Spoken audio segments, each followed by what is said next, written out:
Rasulullah sallallahu alaihi wasallam. Ma'asyiral muslimin wa muslimat rahimakumullah. Alhamdulillah pada malam ini telah hadir di tengah kita Ustaz Ahmad Faris Biki yang insyaallah nanti akan berikan tausiahnya yang berjudul merasakan kegiatan iman di bulan Ramadan. Insyaallah apa-apa yang diberikan oleh beliau kita dapat gunakan dalam kehidupan kita sehari-hari, dan insyaallah Allah menerima segala amal ibadah puasa kita, dan Allah menjadikan diri kita orang yang bertakwa-Nya. Amin ya rabbal alamin. Para ustaz sampai bersilakan.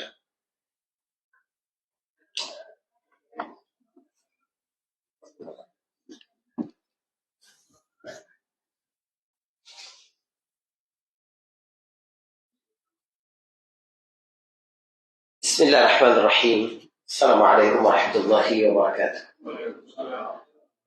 Alhamdulillah, nahmaduhu wa nasta'inuhu wa nastaghfiruhu wa na'udzu billahi min shururi anfusina wa sayyiati a'malina, man yahdihillahu fahuwal muhtadi wa man yudlil falan tajida lahu waliyyan murshida. Asyhadu an la ilaha illallah wahdahu la syarika lah wa asyhadu anna Muhammadan 'abduhu wa rasuluh. Allahumma shalli wa sallim wa barik 'ala nabiyil huda wa 'ala alihi wa ashabihi wa man wala, amma ba'd. Bapak-bapak, ibu-ibu, jamaah salat maghrib dan qiyamul Ramadan di Masjid Al-Tahir Los Angeles yang dirahmati Allah Subhanahu wa taala. Saya bersyukur kepada Allah Subhanahu wa taala malam hari ini dapat bersilaturahim, bertatap muka, berkumpul dengan bapak-bapak, ibu-ibu di tempat yang penuh berkah ini. Jika Allah Subhanahu wa taala memberikan kesempatan kepada kita untuk dapat berinteraksi lebih banyak kepada kalangan non-muslim seperti Anda di sini, berarti Allah Subhanahu wa taala percaya Anda mampu untuk menjadi duta bagi agama ini. Orang-orang di luar Islam itu tidak membaca ayat-ayat Al-Quran yang indah, tidak mempelajari hadis-hadis yang memuat nilai-nilai yang mulia, tidak belajar tentang sirah dari kehidupan Rasul Sallallahu Alaihi Wasallam. Satu-satunya kanal mereka tentang agama ini adalah akhlak kita semua. Perilaku kita itulah yang menjadi membuka jalan hidayah bagi banyak orang. Jadi saya berpesan khusus buat bapak-bapak, ibu-ibu di sini. Cerminkanlah akhlak baik ketika kita menjalani kehidupan di sini. Biar orang-orang melihat keindahan Islam itu di situ. Dan Islam itu memang. Kalau kita bicara tentang sirah nabawiyah, Rasul sebagai teladan bagi seluruh umat manusia. Seluruh peristiwa-peristiwa dalam kejadian-kejadian di hidup Nabi itu adalah cermin bening dari sirah, cermin bening dari akhlak yang mulia. Sampai-sampai Nabi berkata, innama bu'istu liutammima makarimal akhlaq. Aku ini diutus hanya untuk menyempurnakan keagungan akhlak. Banyak kita berpikir agama itu adalah sholat, puasa, membaca Al-Quran. Padahal yang paling berat timbangannya pada hari kiamat nanti adalah akhlak yang mulia. Yang paling dekat dengan Rasul Sallallahu Alaihi Wasallam pada hari kiamat nanti adalah orang yang memiliki akhlak yang mulia. Dan Nabi berkata banyak sekali amalan-amalan yang bisa dikalahkan oleh akhlak yang mulia. Ada orang yang karena akhlak mulianya itu, kata Nabi, dapat menyaingi ahli salat malam, ahli puasa, ahli tahajud. Agama itu. Bahkan kalau sekiranya seseorang baik salatnya, baik puasanya, tapi tidak baik akhlaknya kepada sesama, tidak ada gunanya ibadah-ibadahnya itu, tidak ada gunanya. para sahabat bercerita kepada Rasulullah SAW tentang seorang perempuan. Bagaimana sholatnya, bagaimana puasanya.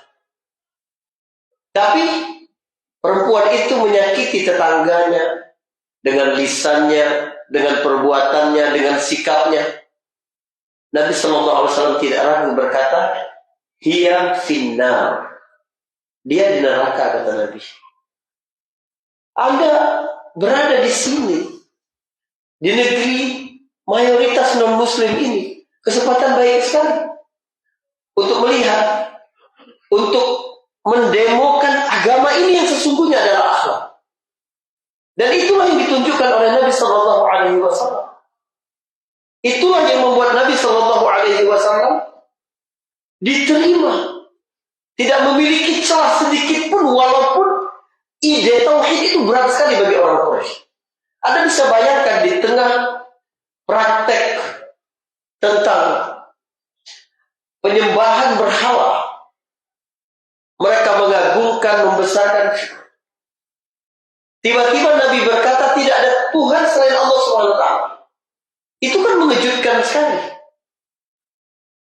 Tetapi mereka tidak dapat menyerang sedikit pun dari pribadi Rasulullah SAW, karena Rasulullah adalah seorang yang baik akhlak. Ini pesan saya pertama-tama. Kalau sekiranya 8 hari Ramadan ini saya menyertai antum semua, antum harus lupa dengan apa yang saya sampaikan selama 8 hari itu. Saya mohon satu yang diingat. Jaga akhlakmu. Karena Anda di sini adalah duta-duta Islam. Ini benar-benar nasihat yang tulus bagi diri saya dan bagi bapak-bapak ibu-ibu sekalian. Rasul Shallallahu Alaihi Wasallam adalah pribadi yang sangat baik akhlaknya. Dan itu dia dapat testimoni dari berbagai kalangan. Anda juga begitu. Kalau mau baik dalam agama ini, perhatikan akhlak. Itu yang pertama-tama utama. Yang pertama kali akhlak. Yang paling berat timbangannya di hari kiamat, kata Nabi, akhlak. Yang paling dekat denganku di hari kiamat, orang yang punya akhlak mulia. Itu harus kita perhatikan. Dan Nabi dapat pengakuan itu dari semua kalangan. Saya berikan contoh 2 saja, testimoni tentang akhlak Nabi Sallallahu Alaihi Wasallam. Jadi kalau antum mau bicara agama ini, bicara akhlak. Mau bagus bagaimanapun ibadah, akhlak antum gak bagus kepada istri, kepada anak, kepada tetangga, kepada rekan kerja, kepada teman-teman, lupakan surga. Itu kata Nabi. Hiya finnar. Dia di neraka, kata Nabi. Sahabat menyebutkan sholatnya, puasanya, gak ada artinya itu. Lihat testimoni Nabi Sallallahu Alaihi Wasallam tentang akhlak Nabi itu dari berbagai kalangan. Saya pilihkan 2 saja. Yang pertama, ini berat-berat semua ini. Yang pertama adalah testimoni dari Abu Sufyan sebelum memeluk Islam. Abu Sufyan musuh Islam luar biasa sebelum memeluk Islam, sama seperti Umar bin Khattab. Sama seperti Khalid bin Walid, ya, Safwan bin Umayyah.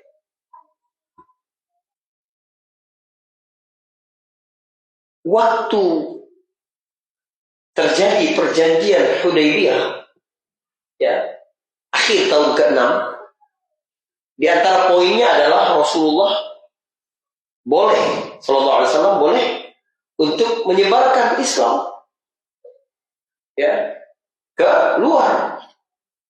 Nabi gunakan kesempatan itu berkirim surat kepada raja-raja, berkirim surat lagi ke Mesir, Makaukis, ya, ke Heraklius, perwakilan Romawi yang ada di Syam di Timur Tengah, kemudian Raja Bahrain, kemudian ke Persia. Nabi kirim itu. Awal tahun 7 surat Nabi SAW diterima oleh Heraklius.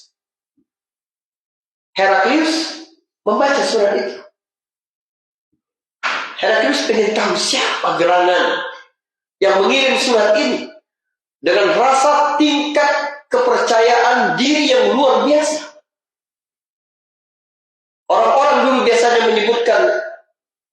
tujuannya dulu. Tapi ini tidak. Nabi memulainya dengan nama Allah Subhanahu wa Ta'ala. Dan ringkas. Mengajak kepada Islam. Kalau tidak, dosa orang-orang Romawi akan engkau tanggung. Heraklius ingin tahu siapa yang mengirim surat ini. Seorang yang mengaku Nabi dari Mekah. Kata Heraklius, panggil para pedagang-pedagang Mekah yang sedang ada di Syam. Aku ingin tanya tentang orang ini. Dipanggil rombongan itu. Di antara rombongan itu adalah Abu Sufyan bin Harb. Siapa yang paling dekat secara nasab dengan Muhammad? Orang-orang Mekah menunjuk Abu Sufyan. Maka Abu Sufyan maju ke depan. Kata Heraklius, yang lain mendekat.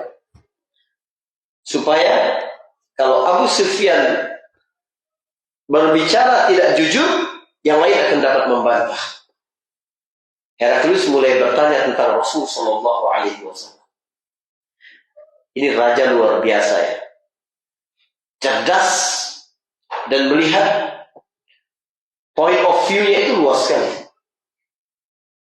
Dia tanya pertama-tama kepada Abu Sufyan apa? Kaifa kana nasabuhu fikum? Bagaimana garis keturunannya di tengah kalian? Subhanallah. Apa gunanya Heraklius bertanya itu? Sebab banyak orang yang mengatasnamakan perjuangan hak asasi manusia, kemudian nilai-nilai keadilan, persamaan, padahal sebenarnya dia ingin naik kelas sosial. Maka dia tanya dulu, keluarganya seperti apa? Kata Abu Sufyan, Zu Nasab. Dia punya garis keturunan yang tinggi, kata Abu Sufyan. Berarti apa yang dia dakwahkan ini bukan perjuangan biar keluarganya naik kelas secara sosial, bukan. Memang apa yang dia perjuangkan itulah yang dia yakini. Lalu dia bertanya, hal yakzib, pernah gak dia ini bohong? Abu Sufyan bilang kalau bohong gak pernah. Hal yaghdur, kalau berkhianat, pernah gak? Kata Abu Sufyan ketika Islam dia cerita ini, aku cuma bisa mempengaruhi opini kepada Raja Heraklius cuma pada pertanyaan itu. Artinya tidak ada celah sedikit pun untuk menjatuhkan Rasul. Kecuali pada pertanyaan, apakah dia pernah berkhianat? Kata Abu Sufyan, enggak pernah. Tapi sekarang kami sedang berada dalam perjanjian dengan dia, maksudnya Hudaybiyah. Bisa jadi dia khianat tanpa sepengetahuan kami. Kata Abu Sufyan, cuma itu celah. Lalu ditanya lagi, apakah pengikutnya semakin hari semakin bertambah atau berkurang? Bertambah. Apakah ada di antara pengikutnya yang pernah ngikut dia kemudian berbelok, memusuhinya? Tidak ada. Apa yang diajarkan kepada kalian? Diajarkan kepada kami untuk berkata jujur, amanah, yang kuat tidak makan yang lemah, menjalin silaturahim. Subhanallah, tidak makan bangkai. Disebutkan seluruh keindahan-keindahan akhlak di dalam Islam ini. Apa kata Heraklius? Heraklius berdiri dari tempat duduknya dan berkata, wallahi, law kana hadzal rajul kama taqul la yaqumanna mawdi'a qadamai hadza. Demi Allah, kata Heraklius, kalau lelaki yang sedang kamu sampaikan tadi benar seperti itu, dia akan berdiri di tempat aku berdiri sekarang. Dan benar. Tahun 16 Hijriah pada masa Umar bin Khattab radhiyallahu anhu, umat Islam telah menguasai seluruh wilayah Romawi di Timur Tengah di bawah kekuasaan Islam. Itu Abu Sufyan gak memiliki celah sedikit pun untuk melihat keburukan pada diri Nabi karena akhlaknya yang baik. Testimoni kedua, ibu-ibu sekalian, bapak-bapak, ini lebih ajaib lagi ya. Kenapa? Sebab datang dari orang yang paling dekat. Kalau tadi orang yang paling jauh, musuhnya. Kalau sekarang orang yang paling dekat, yaitu Khadijah binti Khuwailid, istri beliau. Mohon maaf ya ibu-ibu. Bapak-bapak itu paling mahal kalau dapat pujian dari istrinya. Ya. Kita ini bapak-bapak, bisa di luar, di kantor kita melihat diri kita ini berkarisma. Ya kan? Bisa ngomong begini, saya bisa dilatih. Belajar saya, terlihat alim, menyampaikan ayat-ayat dengan fasih. Anda juga di tengah ya lingkungan kerja Anda dihormati. Tapi istri Anda di rumah tahu asli Anda seperti apa. Kalau mau lihat asli manusia itu, tanya sama istri. Karena itu standar baik buruknya manusia, dia di mata istrinya. Khairukum li ahli, kata Nabi. Standar baik buruk seorang laki-laki itu yang paling baik kepada anak istri dia, kepada pasangan dia. Yang paling tahu tentang kita itu pasangan kita.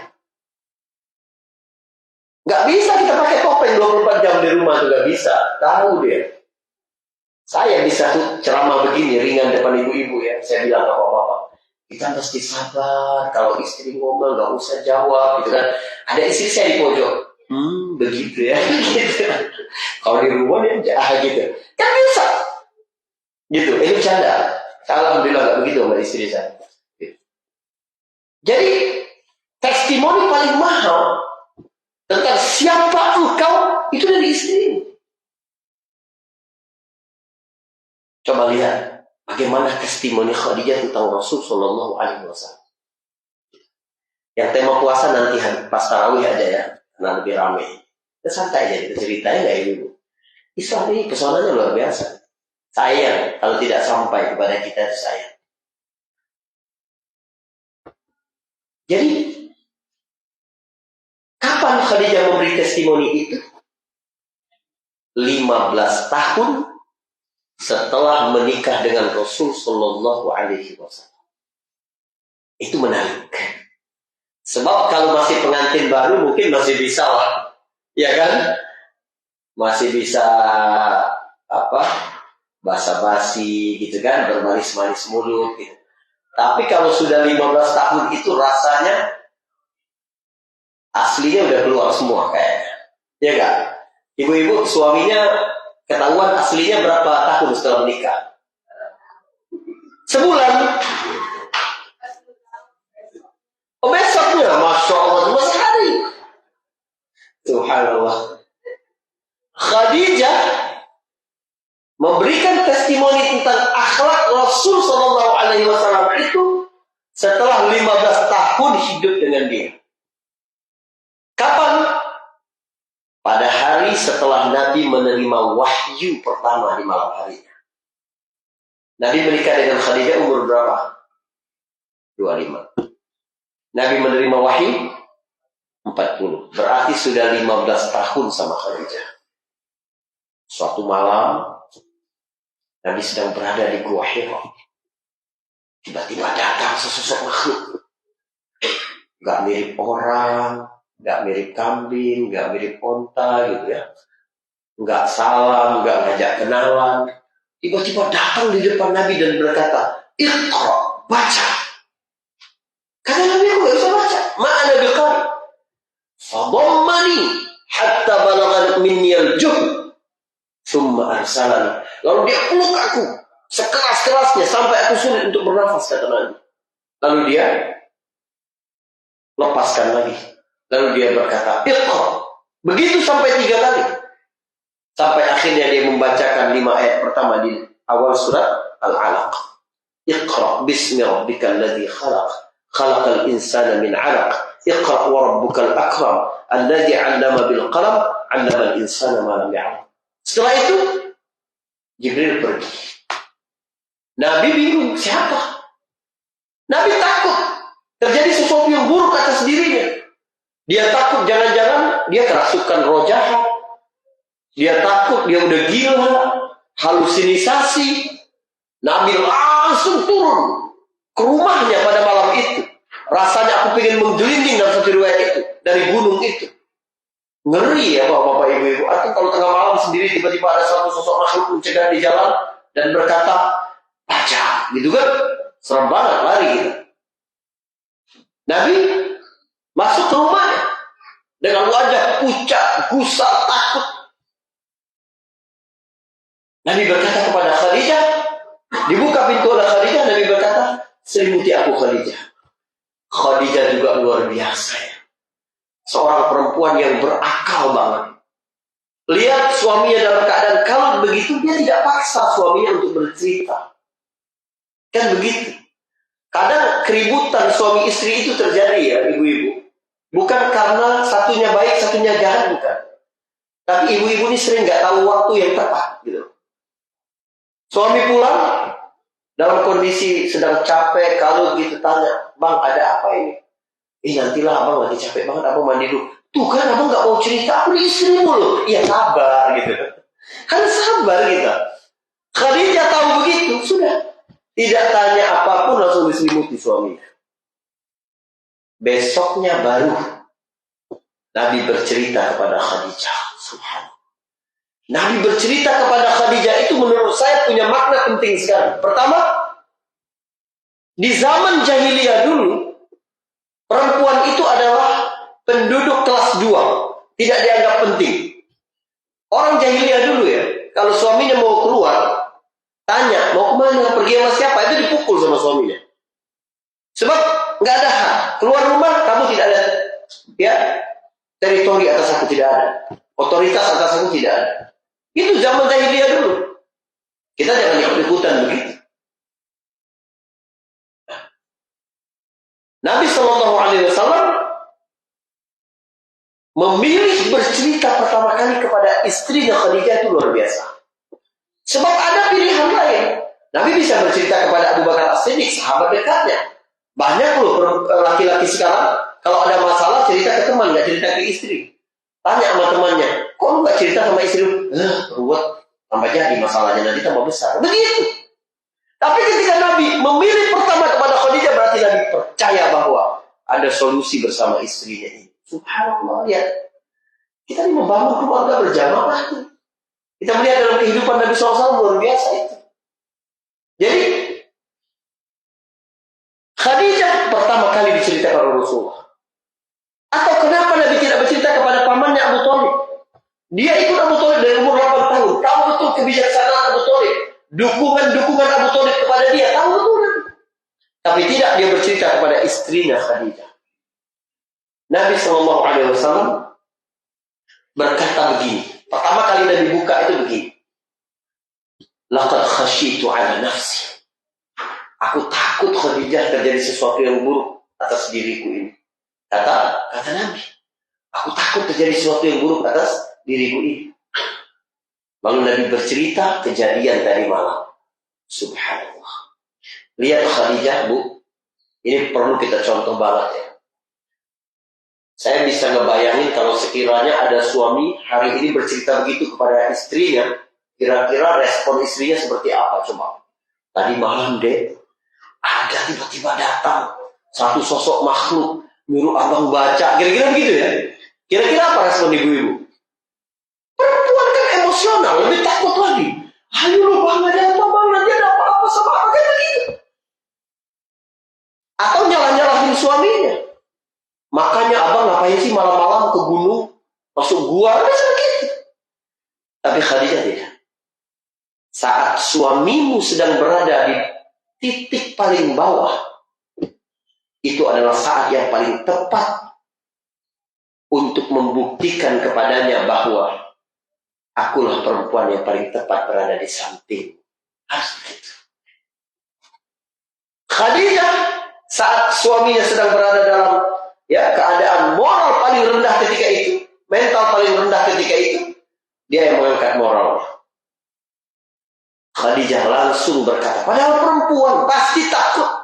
Khadijah juga nggak tahu siapa yang datang kepada suaminya tadi malam itu. Buktinya dia ngajak ke Waraqah bin Naufal setelah itu. Tapi Khadijah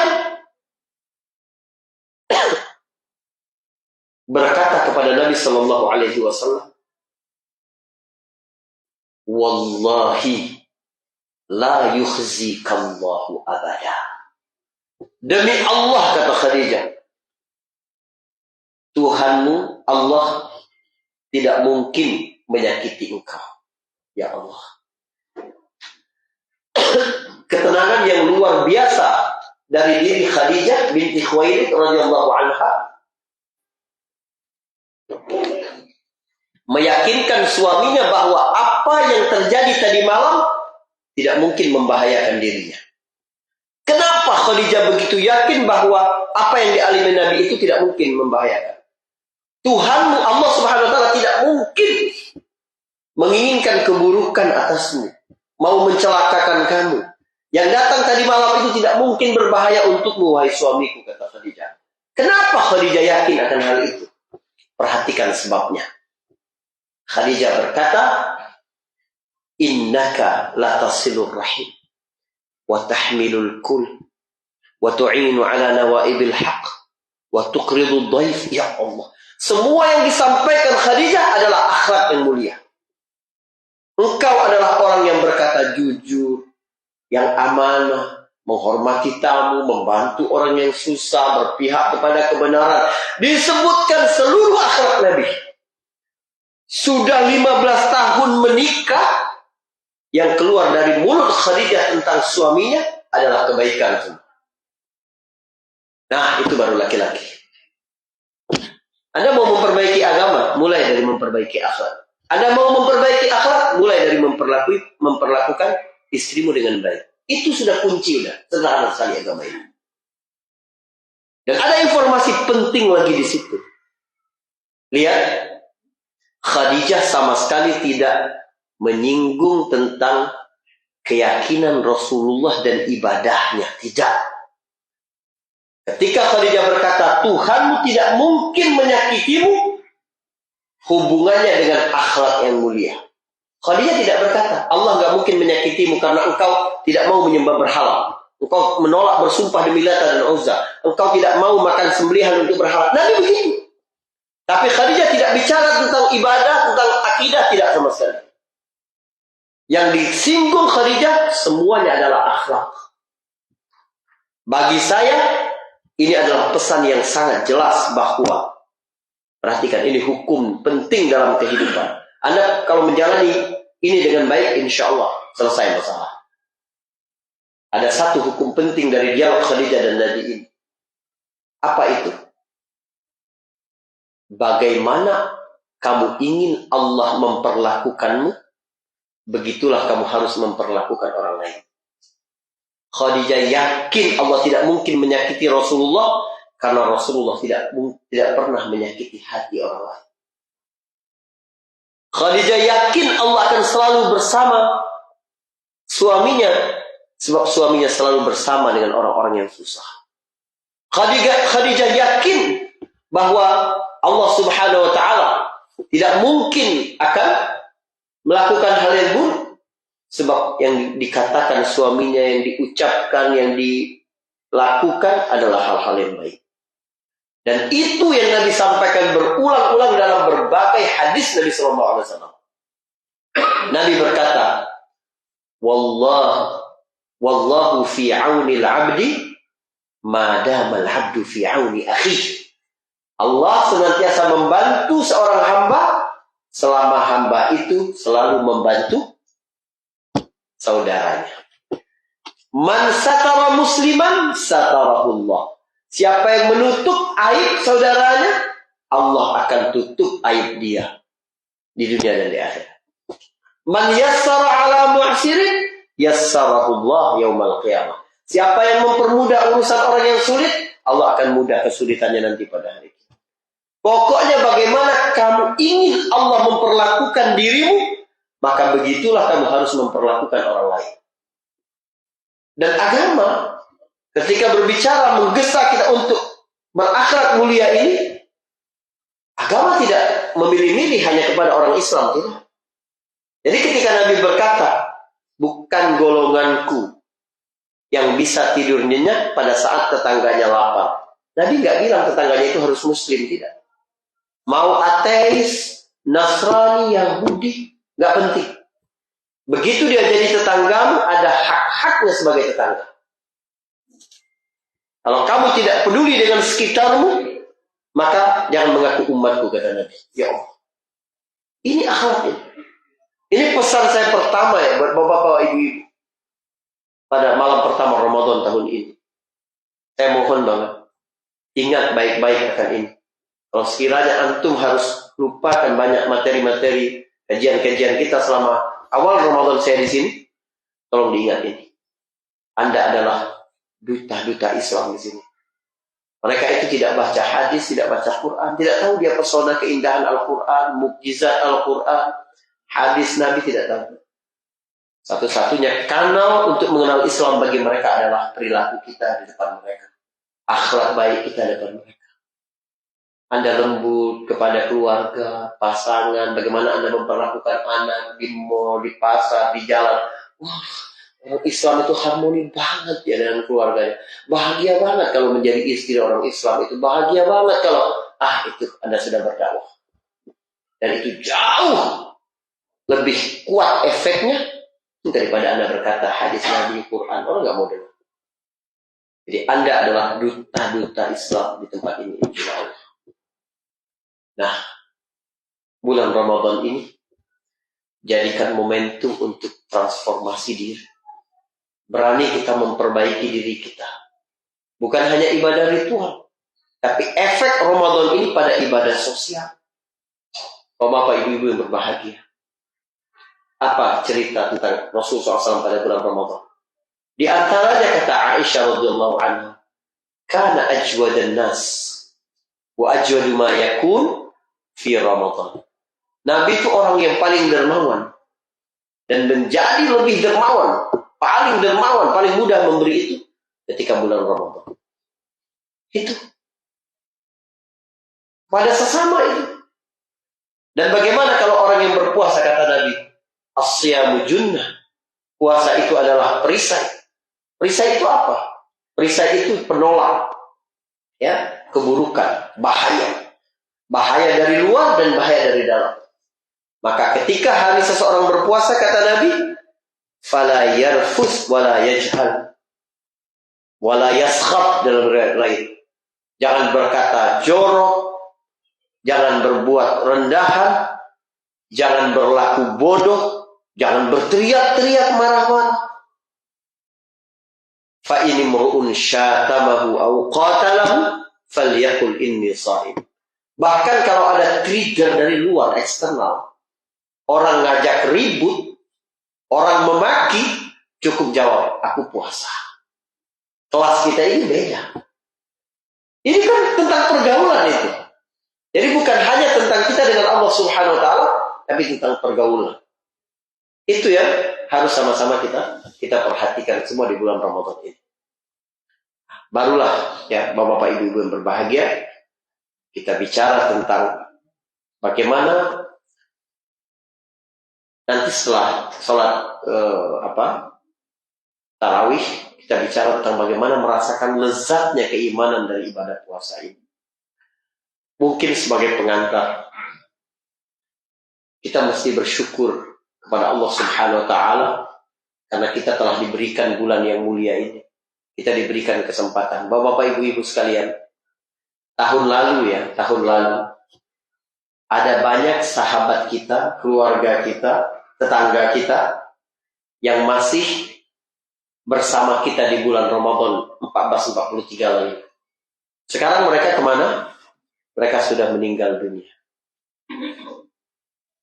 Ya, mereka yang meninggal dunia tidak berjumpa Ramadan malam ini.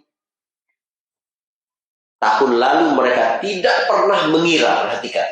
Tahun lalu mereka tidak pernah mengira bahwa itu adalah Ramadan terakhir mereka. Artinya apa? Kita yang hari ini diberikan oleh Allah Subhanahu wa taala kesempatan berjumpa Ramadan, jangan-jangan ini juga Ramadan terakhir bagi kita. Kita bisa bilang enggak lah, masih ada Ramadan lagi. Begitulah orang-orang yang Ramadan ini tidak ada lagi melihat diri mereka Ramadan yang lalu. Mereka mengira itu bukan Ramadan terakhir, tapi ternyata itu adalah Ramadan terakhir bagi mereka. Kita perlu menyalakan kembali semangat untuk beribadah di bulan suci Ramadan ini karena pahalanya besar sekali. Ya, ibu-ibu sekalian, bagaimana kita menyambut Ramadan ini, Ustaz? Kita menyambutnya dengan penuh kesyukuran. Apa rahasia kita bisa bersyukur dengan datangnya bulan Ramadan itu? Ini sebagai penutup kajian maghrib ini dulu. Bapak-bapak, ibu-ibu yang dirahmati Allah Subhanahu wa taala. Allah Subhanahu wa taala itu kalau menciptakan sesuatu atau menetapkan sesuatu, maka Allah memilih yang paling baik dari sesuatu itu. Jadi ada seperti sunnatul ikhtiyar, undang-undang memilih. Jadi Allah itu selalu memilih yang terbaik dari jenis-jenis yang dia ciptakan atau sesuatu yang dia tetapkan. Allah menciptakan manusia. Malaikat dulu. Allah menciptakan malaikat. Berapa jumlah malaikat? Banyak sekali. Ya, banyak sekali malaikat itu. Setiap kita ini setidaknya ada 22 malaikat personal kita. Personal asisten kita dari malaikat itu ada 22 malaikat. 10 malaikat hafazah malam, 10 malaikat hafazah siang. Malaikat penjaga. Dan 2 malaikat pencatat amal baik dan amal buruk kita. Jadi jumlah manusia di bumi ini dikalikan 22 malaikat. Itu udah pasti itu. Belum lagi ada malaikat yang mengurus hujan. Malaikat urusan mencabut nyawa. Itu banyak, tidak terhitung. Malaikat yang menjaga neraka, malaikat yang mengurus tentang angin, tentang rizki manusia, anak buahnya Mikail gitu. Banyak sekali jumlah malaikat itu. Tidak bisa dihitung. Nabi ketika Isra Mi'raj, di langit yang ketujuh Nabi berjumpa dengan Nabi Ibrahim alaihissalam. Nabi Ibrahim sedang bersandar di Ka'bah yang ada di langit ketujuh. Jadi ada duplikatnya Ka'bah di bumi ini di langit ketujuh. Namanya Baitul Ma'mur. Jadi di Baitul Ma'mur itu setiap hari ada 70.000 malaikat yang tawaf. Dan malaikat yang tawaf pada hari itu tidak boleh lagi tawaf pada hari yang lain. Jadi sampai hari kiamat ada 70.000 malaikat yang berbeda yang tawaf di situ. Bayangkan berapa banyak jumlah malaikat itu. Dari jumlah malaikat yang banyak itu, Allah memilih 10 malaikat utama. Ya kan? Malaikat Jibril, Mikail, Israfil, Malik, Ridwan, dan lain-lain. Dari 10 itu Allah pilihkan 2 yang paling utama, yaitu Jibril dan Mikail. Dari 2 itu Allah pilihkan yang paling utama, yaitu Jibril alaihissalam. Allah menciptakan manusia dari sejak Adam sampai manusia terakhir. Allah pilihkan yang paling baik 124.000 menjadi nabi. Dari 124.000 itu Allah pilihkan 313-nya adalah Rasul. Dari 313 itu Allah pilihkan 25 namanya disebut dalam Al-Quran. Dari 25 itu Allah pilihkan 5 orang Nabi Ulul Azmi. Ya, Muhammad, Isa, Nuh, Ibrahim, Musa. Dan 5 orang itu Allah pilihkan yang terbaik pula, yaitu Nabi Sallallahu Alaihi Wasallam. Selain para Nabi dan Rasul adalah umat biasa. Tapi Allah pilihkan umat yang terbaik adalah umat Nabi Muhammad Sallallahu Alaihi Wasallam. Kuntum khairu ummah. Kita yang umat terbaik. Allah menurunkan kitab-kitab. Allah pilihkan yang paling utama adalah kitab Al-Quran. Allah menetapkan 12 bulan dalam setahun. Allah pilihkan yang paling mulia adalah bulan Ramadan. Apa artinya? Kalau sekiranya malam ini kita diberi kesempatan oleh Allah berjumpa dengan Ramadan, artinya Allah sedang mengumpulkan segala yang terbaik itu ada di dalam diri kita. Ibu-ibu, bapak-bapak, saat ini katakan kepada diri Anda dengan penuh kesyukuran. Wahai diri, engkau adalah umat yang terbaik, dari Nabi yang terbaik, yang mendapatkan kitab yang terbaik, diantar oleh malaikat terbaik, dan malam ini diberi Allah Subhanahu wa taala kesempatan untuk hidup di bulan terbaik. Subhanallah. Segala yang terbaik hari ini sedang berkumpul di dalam diri kita. Syukuri itu dengan motivasi untuk beribadah, mendekatkan diri kepada Allah Subhanahu wa taala. Mungkin itu yang bisa saya sampaikan. Ya udah, insyaallah. Ya. Jika ada yang mau tanya silakan atau ada sesuatu. Tapi nanti kita bicara tentang Ramadan Sulaiman nanti setelah sholat tarawih insyaallah. Kalau ya kalau tidak ada yang tanya kita tutup dulu. Teman-teman sekalian, barakallahu fikum. Kalau salah saya mohon maaf. Bila taufiq wal hidayah. Assalamualaikum warahmatullahi wabarakatuh.